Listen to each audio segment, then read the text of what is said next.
Halo, selamat pagi saudara. Apa kabar Anda hari ini? Seperti biasa, Sapa Sumbaksel menyapa pagi hari Anda dengan dialog menarik mengenai peristiwa terkini maupun topik menginspirasi. Kita awali Sapa Sumbaksel hari ini bersama Cerobiansyah. Inilah Sapa Sumbaksel selengkapnya di Kompas TV, independen, terpercaya.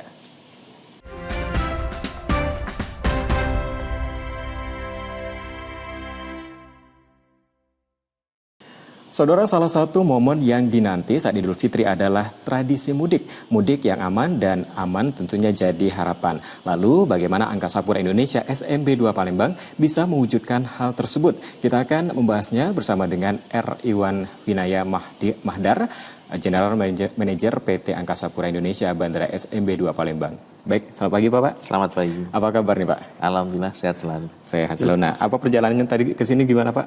Lancar? Ada macet-macet? Masih lancar ya, karena masih pagi gitu ini. Oke, siap Pak. Baik Pak, nah ini kan kita berbicara mengenai arus mudik begitu Pak, yang tentunya saat Idul Fitri ini melonjak tinggi begitu Pak ya Pak. Nah ini bagaimana prediksi dari Angkasa Pura Indonesia sendiri mengenai jumlah penumpang begitu Pak? Apakah ini meningkat atau seperti apa dibanding tahun lalu Pak? Baik, yang pertama prediksi kami untuk lonjakan jumlah penumpang ada peningkatan ketika dibandingkan tahun 2024, yaitu sebesar 5,26%, atau kurang lebih 220.278 penumpang yang nanti akan melalui perjalanannya take off maupun landing dari Bandara SMB 2 Palembang.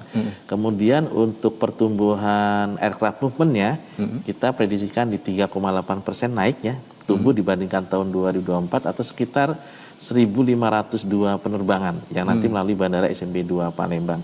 Dan pastinya pertumbuhan ini salah satunya ditunjang oleh kebijakan pemerintah dalam hal ini memberikan tarif diskon terhadap tiket pesawat ya, yang kisarannya sekitar 10 sampai dengan 15%. Namun di komponen itu juga ada andil dari beberapa komunitas bandara, khususnya untuk dari Angkasa Pura Indonesia. Kita memberikan diskon 50% terhadap PJP 4U maupun PJP 2U-nya. Kemudian teman-teman dari maskapai airline-nya juga dan teman-teman dari Pertamina untuk afturnya. Oke. Nah, lalu apa saja persiapan yang dilakukan oleh Bandara SMB 2 Palembang ini untuk menghadapi lonjakan penumpang selama musim mudik Idul Fitri 2025 ini? Baik, yang pertama tentunya jauh sebelumnya kita sudah mempersiapkan dari sisi SDM, kemudian facility dan prosedur. Kita pastikan bahwa semua facility yang ada di airport SMB 2 Palembang, terutama dari sisi udara, terminal dan pendukung lainnya dalam kondisi serviceable. Dan kemarin kita juga sudah dilakukan pengawasan oleh teman-teman dari Direktorat Keamanan Penerbangan dan sudah dinyatakan layak untuk melakukan layanan angkutan lebaran tahun 2025 di Bandara SMB 2 Palembang. Dan kita juga terus melakukan yang namanya ramcek semua fasilitas yang ada di udara, kemudian kita ada safety, security awareness, kemudian assurance juga kita lakukan sekali lagi dalam rangka memastikan bahwa semuanya dalam kondisi baik, semuanya dalam kondisi serviceable, semuanya dalam kondisi yang optimal untuk persiapan angkutan lebaran tahun 2025. Nah ini kan tentunya kenyamanan penumpang ini sangat diutamakan begitu Pak. Nah seperti fasilitas pendukung apa saja yang tentunya ini diperbaiki ataupun ditambah begitu Pak? Baik, yang pertama kita terkait dengan touch point ya. Kalau kita bicara di airport, maka salah satu touch point-nya dimulai dari selasar atau curbside, di mana kita sudah menyiapkan SDM yang akan menyambut dengan hospitality terkait dengan penumpang yang akan masuk ke check-in area. Kemudian di check-in area SMB 2 Palembang punya 3 island untuk counter check-in dan sudah terbagi untuk island pertama untuk Lion Air Group, kemudian untuk yang island kedua ada Pelita dengan beberapa Super Airjet dan Batik Air, kemudian untuk island yang ketiga adalah digunakan untuk Garuda dan Citylink. Dengan pembagian counter check-in yang 48 counter check-in ini bisa mengurai tentunya antrian yang ada di proses check-in tersebut. Dan kemudian kita juga pastikan suhu ruangan sesuai dengan standar, memberikan kenyamanan buat pengguna jasa bandara. Selanjutnya kita masuk ke touch point yang ada di SCP 2. Kita juga menyiapkan mitigasi ketika terjadi antrian yang cukup panjang, kita akan buka lagi satu satu lane. Jadi sekarang saat ini ada 2 lane, tapi kita siapkan satu lane lagi untuk bisa masuk melakukan proses pemeriksaan di SCP2 sehingga bisa cepat masuk ke boarding lounge domestik. Kemudian di beberapa fasilitas di airport juga sudah tersedia ada 3 lounge ya. Ada lounge yang mungkin bisa dinikmati journey experience dari para pengguna jasa yang barangkali punya ingin mencoba terkait dengan lounge-lounge yang ada di Bandara SMB Palembang. Dan selanjutnya kita juga memastikan dengan stakeholder terkait, terutama teman-teman dari maskapai dan ground handling, bahwa SDM tersedia cukup baik gitu ya, sehingga tidak ada layanan antrian ketika proses di check-in, ketika di gate boarding lounge domestik, sehingga semuanya berjalan dengan sesuai yang kita inginkan. Jadi kesimpulannya adalah kita coba untuk fast track, jadi tidak ada antrian-antrian di touchpoint tadi. Oke.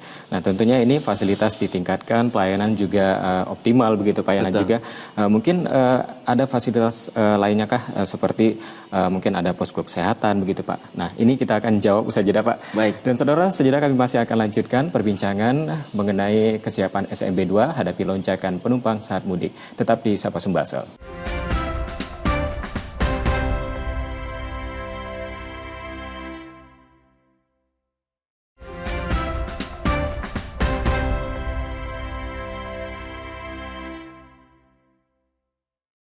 Terima kasih Anda kembali menyaksikan Sapa Sumbaksel, saudara, dan masih bersama saya Bapak R. Iwan Winaya Mahdar, General Manager PT Angkasa Pura Indonesia, Bandara SMB 2 Palembang. Baik Pak, kita lanjutkan perbincangan kita di pagi hari ini. Tentunya ini masih membahas mengenai arus mudik Lebaran 2025 begitu Pak. Nah, kalau tadi kita membahas mengenai fasilitas begitu Pak, nah, tentunya ini juga pasti disiapkan adanya posko kesehatan, posko keamanan, ataupun juga layanan informasi tambahan di SMB 2, Bandara SMB 2 ini juga Pak disiapkan juga begitu Pak? Iya, jadi yang pertama terkait dengan angkutan Lebaran ini kita berkolaborasi membuat atau mendirikan namanya posko terpadu angkutan Lebaran tahun 2025 yang di dalamnya adalah terdiri dari komunitas bandara stakeholder terkait. Seperti kalau kita bicara kesehatan, maka di dalamnya ada Balai Kekarantinaan Kesehatan kelas 1 Palembang dan teman-teman dari BKK kelas 1 Palembang akan mensupport, memastikan layanan kesehatan, bahkan ada klinik yang akan melayani kebutuhan dari masyarakat, khususnya pengguna jasa bandara, ketika memerlukan layanan kesehatan tersebut yang posisinya sangat strategis, yaitu di check-in area. Sehingga kalau terjadi hal terkait dengan kesehatan langsung bisa ditangani dengan baik dan di standby-kan 1 buah ambulan khusus dari teman-teman dari BKK. Dan ini dipastikan akan terus diberikan saat operasional penerbangan masih berlangsung. Kemudian yang kedua terkait dengan keamanan penerbangan ya. Jadi kita juga disupport penuh oleh Lanut Sri Mulyono Herlambang bersama Polsek Sukarami yang memastikan juga bahwa menjamin bahwa keamanan penerbangan bisa dilakukan dengan sebagaimana yang kita harapkan. Yang dilakukan adalah kita terus melakukan yang namanya random check. Jadi mobil yang akan masuk ke area airport kita lakukan random check. Kemudian yang kedua adalah patroli jalan kaki gabungan antara Lanut Sri Mulyono Herlambang, personilnya, kemudian Polsek Sukarami, kemudian ditambah dengan efficient security dari Angkasa Pura Indonesia yang memberikan kenyamanan dan jaminan pada pengguna jasa bahwa kita sangat memperhatikan terkait dengan keamanan yang ada di Bandara SMB Palembang. Kemudian kita juga memastikan terkait dengan kenyamanan bahwa potensi penerbangan ini juga bisa adanya semacam delay ya. Jadi kita coba memastikan kembali untuk terkait dengan berjalannya manajemen delay yang ada di semua stakeholder, baik itu maskapai, ground handling maupun dari kami Angkasa Pura Indonesia. Sehingga kita ketika itu terjadi maka kita sudah tahu peta peran masing-masing, apa yang kita lakukan dan harusnya akan tetap memberikan kenyamanan buat seluruh penumpang yang ada di Bandara SMB Palembang. Nah, untuk bentuk koordinasinya sendiri Pak kepada pihak keamanan terkait untuk memastikan keamanan dan juga tentunya ketertiban selama arus mudik ini Pak. Baik. Yang pertama adalah kita langsung onset. Jadi di lapangan kita sudah ada petugas posko masing-masing yang bertanggung jawab terhadap ketertiban, keamanan, keselamatan, kenyamanan di hari itu sesuai dengan jadwal piketnya. Yang kedua kita juga punya WA Group ya yang akan memantau kondisi SMP2 Palembang sehingga kita bisa melakukan tindakan-tindakan yang diperlukan. Dan saat ini kami lebih fokus terkait dengan tindakan yang sifatnya adalah preventif dan prediktif, tidak hanya reaktif. Jadi kita untuk mempersiapkan kondisi tertentu yang sudah kita prediksikan, sehingga kita lebih bisa memberikan tingkat kenyamanan kepada pengguna jasa bandara. Jadi tidak hanya sekedar reaktif saja, tapi kita sudah prediksikan di awal. Contoh, kita sekarang menggunakan yang namanya manajemen operasi by traffic. Jadi ketika kita hari ini kita akan tahu di mana peak hours-nya, peak season-nya, sehingga kita akan menyiapkan SDM yang lebih, fasilitas yang lebih, tapi kita juga akan tahu di mana saat low season-nya, sehingga kita bisa mengurangi SDM di sana. Artinya kita tactical operation saja untuk memberikan layanan terkait di Bandara SMP2 Palembang. Nah, kalau tadi kan juga ini potensi keterlambatan juga diantisipasi begitu Pak. Nah, kalau misalkan ini ada pembatalan penerbangan selama arus mudik ini seperti apa antisipasinya Pak? Ya, yang pertama adalah kita lakukan sesuai ketentuan regulasi yang berlaku. Jadi ketika ini ada keterlambatan delay 2 jam, maka ada kewajiban dari maskapai untuk memberikan kompensasi terhadap pengguna jasa. 2 jam, 3 jam, 4 jam, bahkan sampai dengan postpone ya atau no ops, artinya tidak jadi berangkat atau cancel. Nah, itu pasti akan dilakukan sesuai dengan regulasi yang berlaku dan maskapai sudah komitmen untuk berikan kenyamanan itu terhadap pengguna jasa bandara, khususnya masing-masing dari kliennya maskapai itu sesuai dengan ketentuan yang berlaku. Jadi tidak ada kekhawatiran masyarakat untuk menggunakan transportasi udara ketika itu terjadi, karena pastinya kami sudah menyiapkan bersama-sama dengan stakeholder terkait memberikan hak-hak yang memang harus diberikan kepada pengguna jasa bandara sesuai dengan ketentuan yang berlaku. Nah, lonjakan penumpang ini tentunya terjadi sebelum hari raya begitu Pak. Nah, kalau misalkan pada saat hari raya ini arus mudiknya seperti apa Pak? Sebenarnya sudah terjadi penurunan. Jadi kita untuk prediksi tahun 2025 terjadi puncaknya di tanggal 28 Maret 2025, kemudian baliknya di 7 April 2025. Dan ketika pas hari hanya atau H+1 dan seterusnya itu biasanya pengalaman kami 2004 itu sudah mengalami penurunan atau sudah melandai. Jadi ada titik puncaknya, tadi puncaknya di tanggal 28 Maret. Nah, ini mungkin apa saja imbauan ataupun juga tips yang ingin disampaikan kepada calon pemudik yang akan menggunakan Bandara SMP2 begitu agar perjalanan mereka ini lancar dan nyaman, silakan Pak. Gitu. Pasti yang pertama adalah siapkan tiketnya terlebih dahulu, tiket pergi maupun pulang.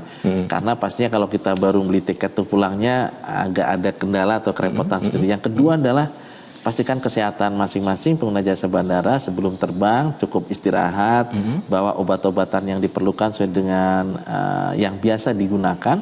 Kemudian yang ketiga adalah pastikan membawa ID card ya atau kartu identitas diri dalam rangka untuk mempercepat proses verifikasi ketika ada di airport. Dan yang keempat adalah tentunya datang lebih awal di airport, 2 jam atau bahkan 3 jam sehingga tidak tergopoh-gopoh dan bisa menikmati suasana di airport yang memang menjadi salah satu wajah di suatu daerah dan mempunyai ciri khas kearifan lokal masing-masing di airport. Ini juga sangat unik, bisa journey experience-nya bisa dieksplor ya, sehingga bisa dinikmati. Dan yang terakhir, yang kelima adalah pastikan tidak membawa barang-barang dalam kategori dangerous good maupun prohibited item, sehingga proses pengecekan bagasinya, baik bagasi cabin maupun bagasi yang ada di counter check-in, bisa dengan cepat dan mudah. Itu. Itu tadi tips-tipsnya ya. Kalau Anda ingin berangkat atau mudik dengan aman dan nyaman, silakan ikuti tips-tips tadi begitu. Baik Pak, nah ini tentunya ada evaluasi begitu Pak ya dari tahun lalu begitu. Nah, untuk tentunya peningkatan di tahun ini, evaluasi apa saja yang dilakukan dan mungkin adakah kendala-kendala yang ditemukan di lapangan begitu Pak? Baik, faktor kendala kita saat ini adalah terkait dengan cuaca ya. Cuaca itu sangat mempengaruhi terkait dengan operasional penerbangan. Tapi alhamdulillah sampai dengan saat ini cuaca masih mendukung sehingga jarak pandang, visibility terkait dengan keamanan keselamatan operasional maskapai sendiri masih bisa dilakukan dengan baik. Nah, harapan besar mudah-mudahan cuaca di tahun 2025 ini sangat mendukung sehingga tidak mengganggu operasional penerbangan. Adapun toh kalau terjadi cuaca yang mungkin bad weather dan seterusnya, pasti keselamatan menjadi sangat prioritas, safety first ya, sehingga mungkin penumpang juga bisa memaklumi dengan kondisi adanya delay dan seterusnya. Ini dalam rangka untuk memberikan jaminan keamanan dan keselamatan operasional penerbangan. Baik. Baik Pak, kita akan lanjutkan lagi usai jeda, dan saudara, usai jeda saya masih akan melanjutkan perbincangan mengenai kesiapan SMB2 hadapi lonjakan penumpang saat mudik. Tetap di Sapa Sumbaksel.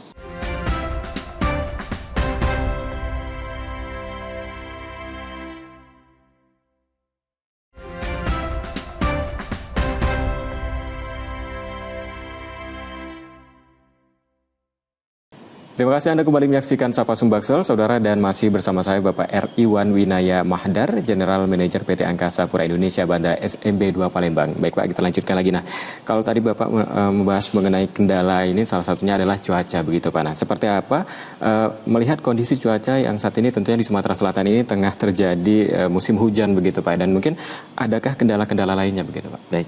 Yang pertama, kita disupport oleh teman-teman dari BMKG. Kami juga ada grup dengan teman BMKG yang menyatakan terkait dengan kondisi cuaca dalam kondisi warning atau tidak.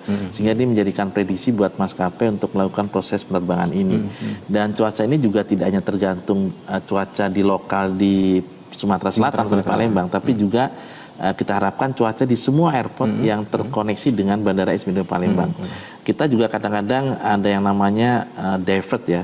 Jadi salah satu kelebihan SMB adalah sebagai alternate aerodrome. Jadi ketika ada penerbangan yang menuju ke umpamanya nih Soekarno-Hatta kemudian dalam kondisi cuaca yang tidak baik, biasanya divertnya ke Palembang. Jadi kita bisa melayani kondisi-kondisi seperti itu. Nah, kemudian yang selanjutnya bahwa cuaca ini alam, kita tidak bisa mengkontrol cuaca ini, tapi kita bisa memastikan memanage dengan baik terkait dengan layanan pengguna jasa bandara. Yang jelas bahwa penerbangan akan ditunda kalau visibility jarak pandangnya terbatas ketika akan melakukan take off dan landing. Dan ini sekali lagi adalah dalam rangka mementingkan keselamatan ya, dan keamanan penerbangan buat pengguna jasa bandara. Dan ini sangat dimengerti oleh masyarakat bahwa yang penting adalah safety first-nya ya, daripada dipaksakan untuk melakukan proses penerbangan dalam kondisi cuaca yang tidak baik. Nah, kita juga pengalaman yang sudah ada, kondisi cuaca ini biasanya juga terjadi tidak terlalu lama. Jadi ada perubahan-perubahan cuaca yang signifikan yang terus kita antisipasi. Namun sekali lagi kita tidak bisa mengontrol cuaca ini, tapi kita berharap dan berdoa mudah-mudahan di angkutan Lebaran 2025 cuaca sangat mendukung, yang tidak ada cuaca yang ekstrim yang akhirnya akan mengganggu operasional penerbangan. Baik. Nah, ini bagaimana cara penumpang untuk mendapatkan informasi terkini mengenai jadwal penerbangan, perubahan kebijakan ataupun informasi penting lainnya selama arus mudik ini, Pak? Baik, yang pertama tentunya dari Kementerian Perhubungan selalu mengupdate ketentuan maupun kebijakan terkait dengan transportasi yang ada di baik udara, darat maupun laut. Dan yang kedua, kami ada posko terpadu yang bisa digunakan masyarakat untuk meminta informasi apapun. Yang ketiga, saat ini kan sudah banyak aplikasi seperti flight radar yang mungkin masyarakat bisa langsung memantau kondisi saudaranya sudah tinggal berapa menit akan landing atau berada di satu airport tertentu ya, umpamanya 30 menit sebelum landing SMB, bisa dipantau tuh dari flight radar.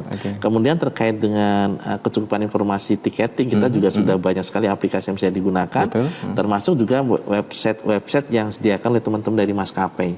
Jadi itu bisa digunakan saluran komunikasi untuk bisa memberikan informasi yang positif buat masyarakat yang ingin memerlukan. Baik.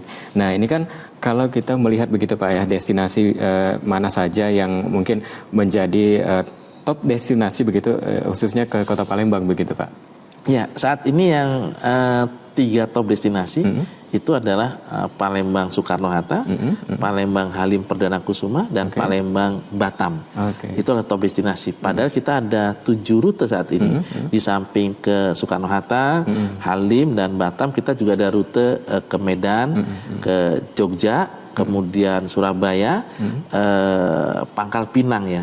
Nah, sehingga tapi yang topnya adalah Soekarno-Hatta, Halim, dan Batam. Oke. Itu yang paling banyak penumpangnya. Baik. Nah, tentunya untuk mengantisipasi lonjakan ini adanya penerbangan tambahan begitu Pak, ataupun extra flight. Nah, ini seperti apa Pak? Ya, sampai dengan saat ini teman-teman maskapai dari Lion Air Group, Garuda dan Citylink sudah menyampaikan extra flight sebanyak 121 extra flight. atau 121 movement. Dan dari 121 extra flight ini tersedia tambahan lagi seat ya, atau kursi penumpang sebanyak 21.678 seat kursi penumpang. Jadi dengan bertambahnya frekuensi suatu penerbangan, maka dimungkinkan masyarakat untuk menambah pilihan kembali sesuai dengan kebutuhan di dalam kondisi angkutan lebaran tahun 2025. Dan itu salah satu faktor kenapa ada kenaikan 5,26% dibandingkan dengan traffic tahun 2024 karena ada penambahan extra flight dari teman-teman dari maskapai. Oke. Nah Pak, untuk bagaimana koordinasi begitu Pak SMB2 ini kepada pihak kepolisian begitu Pak, karena ini kan juga terkait dengan mungkin kemacetan arus lalu lintas begitu, dan tentunya ini juga menjadi perhatian. Nah, seperti apa koordinasinya Pak? Baik, yang pertama lagi-lagi bahwa sebelum kita lakukan posko terpadu ini kita lakukan, sebelumnya kita sudah melakukan rapat koordinasi untuk membahas rencana operasi penerbangan di angkutan lebaran 2025. Tidak hanya kita bahas sisi udara saja, tapi terkait dengan transportasi antar moda sisi daratnya. Salah satunya tadi kelancaran flow keluar masuk ke airport, kemudian kelancaran ketika penjemputan dari penumpang yang menuju ke selasar bandara. Dan saat ini alhamdulillah untuk tol gate yang ada di Bandara SMB2 Palembang sudah bisa menggunakan e-money. Ini bagian dari mengurai kecepatan dalam rangka layanan parkir di Bandara SMB2 Palembang. Dan yang kedua adalah tadi kita juga sudah koordinasi dengan Lanut Sri Mulyani Lambang bahwa dimungkinkan juga nanti akan adanya kontraflow apabila diperlukan saat padat di jam tertentu kita bisa menggunakan mengoptimasi fasilitas masuk ke airport menjadi kontraflow untuk keluar ke airport ataupun sebaliknya. Jadi semuanya tactical operation dan pastinya kita berkolaborasi dengan teman-teman dari kepolisian juga. Nah, dari kepolisian juga memberikan informasi yang positif terkait dengan jalan-jalan sebelum masuk ke airport, seperti simpang bandara, kemudian yang ke arah Talang Jambe dan seterusnya. Di sana titik-titik tertentu itu ada posko-posko dari kepolisian dalam rangka operasi ketupat ya, sehingga sangat make sense nih antara airport dengan kepolisian bahwa akan perlancar proses ke airport maupun keluar dari airport. Baik, artinya kesiapsiagaan juga sangat penting dan juga diutamakan begitu Pak. Nah, terakhir Pak, ini apakah Bapak ada pesan begitu kepada para pemudik bagaimana agar bisa mudik dengan aman dan lancar? Baik Pak, sekali lagi silakan Pak. Sekali lagi, baik. Yang pertama adalah tentunya tadi harus menyiapkan tiket, baik tiket berangkat maupun pulang sekalian. Ya. Jadi karena kita tahu bahwa kebutuhan tiket ini kan sangat dibutuhkan oleh masyarakat. Jadi kalau belum punya tiket kembali biasanya agak kesulitan untuk mencari tiket kembali. Yang kedua, kebetulan gunakan kesempatan ini karena ada kebijakan dari pemerintah yang melakukan diskon tiket untuk angkutan lebaran dari berlaku penerbangan tanggal 24 Maret sampai dengan 7 April, rentanya sekitar 10 sampai dengan 15%. Dan di dalamnya kami Angkasa Pura Indonesia sangat andil terkait dengan kebijakan pemerintah itu, kita memberikan potongan diskon 50% dari PJP 4U maupun PJP 2U. Kemudian yang selanjutnya adalah menjaga kesehatan, cukup istirahatnya, kemudian membawa obat-obatan sesuai dengan keperluan yang biasa digunakan oleh penumpang, dan selanjutnya adalah tentunya tidak membawa barang-barang dalam kategori prohibited item maupun dangerous good, sehingga untuk mempercepat proses verifikasi pengecekan kabin maupun di bagasi. Dan yang terakhir tentunya membawa ID card, dan yang paling pasti adalah datang jangan terlambat ke airport, bila perlu 2 jam 3 jam sebelum keberangkatan, sambil menikmati suasana airport yang menjadi salah satu wajah Indonesia, menjadi salah satu pintu gerbang yang saat ini perubahannya sangat signifikan, sehingga kita mengangkat kearifan lokal dari masing-masing airport yang ada di 35 bandara Angkasa Pura Indonesia. Baik. Itu tadi ya, kalau melihat perbincangan kita tadi, tentunya ini informasi yang sangat penting khususnya bagi para pemudik yang ingin mudik di tahun 2025 ini. Baik Pak, terima kasih Bapak Riwan Winaya Mahdar, General Manager Angkasa Pura Indonesia Bandara 2 SMB2 Palembang. Terima kasih Bapak atas perbincangannya. Dan saudara, perbincangan tadi menjadi akhir dari Sapa Sumbaksel hari ini. Tetap saksikan Sapa Sumbaksel setiap Selasa dan Kamis pukul 6.30 hingga 7 pagi. Dan bagi Anda yang ingin berbagi informasi, kritik ataupun saran, dapat mengakses media sosial kami di @kompas.tv Palembang. Akhirnya saya Ruben pamit, terima kasih dan tetap menyaksikan Kompas TV, independen, terpercaya. Sampai jumpa.